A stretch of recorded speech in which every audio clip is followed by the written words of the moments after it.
Bacaan surat setelah Al-Fatihah. Dianjurkan untuk membaca surat apapun setelah membaca Al-Fatihah. Terkadang Nabi SAW membaca surat yang panjang dan terkadang surat yang pendek, tergantung dari kondisi makmum. Dari Anas bin Malik, bahwa Nabi SAW pernah sholat subuh dengan membaca surat yang pendek karena mendengar suara bayi yang menangis. Hadis riwayat Ahmad dengan sanad yang sahih. Umumnya Nabi SAW membaca satu surat utuh dalam satu rakaat. Beliau bersabda, "U'tu kulla suratin hadzaha minar ruku'i was sujud." Berikanlah jatah rukuk dan sujud untuk setiap surat. Hadis riwayat Ahmad dan Ibnu Abi Syaibah. Terkadang Nabi SAW mengulang surat yang dibaca di rakaat pertama, diulang di rakaat kedua. Hal ini berdasarkan hadis riwayat Ahmad dan Abu Ya'la. Terkadang beliau juga membaca beberapa surat dalam satu rakaat. Ini juga pernah dilakukan oleh Imam Masjid Quba.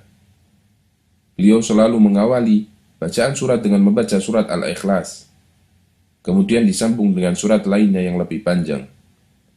Sikap Imam Masjid Quba ini direstui oleh Nabi SAW. Ini berdasarkan hadis riwayat Bukhari dan Turmudi. Jika membaca surat dimulai dari awal surat, maka dianjurkan membaca basmalah. Dan jika yang dibaca adalah penggalan tengah surat, maka tidak perlu membaca basmalah. Nabi SAW sering membaca surat Al-Mufassal. Hadis riwayat Bukhari dan Muslim. Surat Al-Mufassal adalah kumpulan beberapa surat pendek dalam Al-Quran, dimulai sejak surat Al-Hujurat sampai surat An-Nas. Disebut Al-Mufassal yang artinya terputus-putus karena surat-surat ini ayatnya pendek-pendek. Umumnya rakaat pertama lebih panjang daripada rakaat kedua. Hal ini berdasarkan hadis riwayat Bukhari dan Muslim.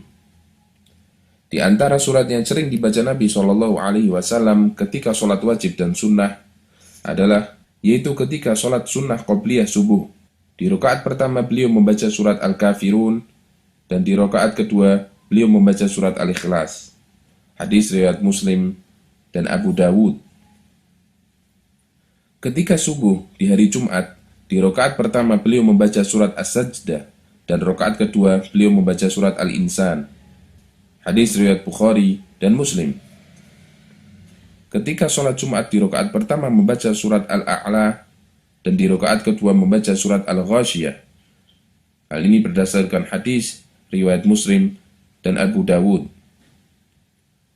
Ketika witir 3 rakaat beliau membaca surat Al-A'la di rakaat pertama, dan Al-Kafirun di rakaat kedua, dan Al-Ikhlas di rakaat ketiga. Hadis riwayat Nasa'i dan Hakim. Dan masih banyak yang lainnya.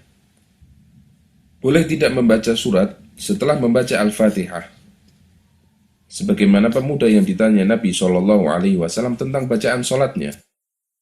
Pemuda ini menjawab, membaca Al-Fatihah, kemudian rukuk, dan seterusnya. Sikap ini dibenarkan oleh Nabi SAW.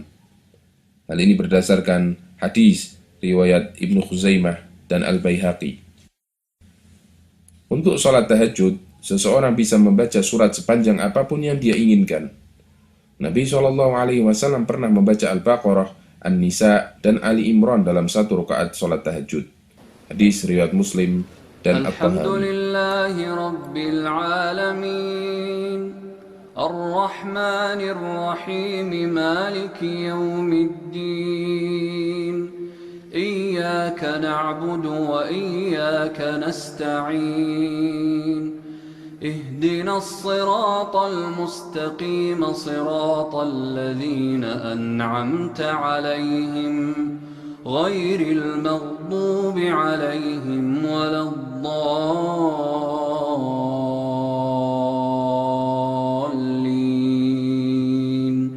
آمين. Kesalahan seputar bacaan sholat. Membaca surat tertentu pada sholat tertentu dengan keyakinan bahwa itu sesuai sunnah padahal tidak ada dalilnya. Misalnya, mengkhususkan surat Ar-Rahman pada saat sholat subuh. hanya membaca surat yang terlalu pendek dalam setiap sholat, atau ayat tertentu saja sehingga membuat makmum bosan. Karena itu, imam dituntut untuk memiliki banyak hafalan agar bisa membaca surat yang lebih panjang.